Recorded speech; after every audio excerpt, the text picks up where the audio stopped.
ওই বন্ধুরা আমি আজকে গুয়াহাটি শহীদ স্মর ক্ষেত্রে বিপদে পড়ে গেলাম গা, কারণ এই যে সামনে বুড়ে বাটা দেখতেছেন এটা খালি ক্যামেরার সামনে ডিস্টার্ব করে। তার মানে বন্ধুরা আজকে আইছিলাম আমি গুয়াহাটি শহীদ স্মর ক্ষেত্রে, আয় দেখি দুনিয়া টু নির্মা হয়েছে, মনে মনে করলাম আমি একটা যদি নিয়ে যাবার পাইলাম নিয়ে আমি সাকসেস। ওই বন্ধুরা গুয়াহাটি বরাগাঁও শহীদ স্মর ক্ষেত্রে কেরা কেরা আইছিলেন কমেন্টে একটা করে হাই লিখে যাবেন। তারপরে বন্ধুরা ভিতরে আই দিয়ে এনে পাকার বুঝাই পানি, আমি কইলাম তো পানি কে কয় ব্যাগ সেরিরা মুইতে বুঝাই করতেছি। ওই বন্ধুরা এই নাই দেই চাচি মন খারাপ করে বসে আছে, আমার একটা বিশ্বাস বয়ফ্রেন্ডটা ধোকা দিছে তাই নাই বসে আছে, তাই আমি এক কিসিয়ে বললাম কইলাম যদি আমাকে পছন্দ করেই। ওই বন্ধুরা তুঙ্গর বাড়ি যদি আসামের কোনো এক জায়গায় হয় তাহলে অবশ্যই একদিন হলে পার্কে আসবেন আর সুন্দর সুন্দর টুনির মাও দিয়ে যাবেন। ওই বন্ধুরা এই পার্কের ভিউ দেখা পাতে আমি খালি টুনির মাও বুঝতে আছি, যেটারে সিঙ্গেল পামু ওইডি প্রপোজ করুম।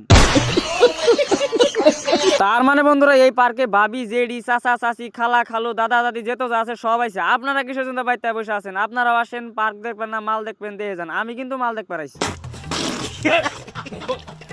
ওই বন্ধুরা এইভাবে দেখতে দেখতে আঙ্গর কিন্তু রাইতে হয়ে গেল, তাও কিন্তু আঙ্গর বাইতে যাওয়ানো যাচ্ছে না, কারণ এত সুন্দর সুন্দর সিঁড়ি মানুষ বাইতে যায় কিভাবে করে।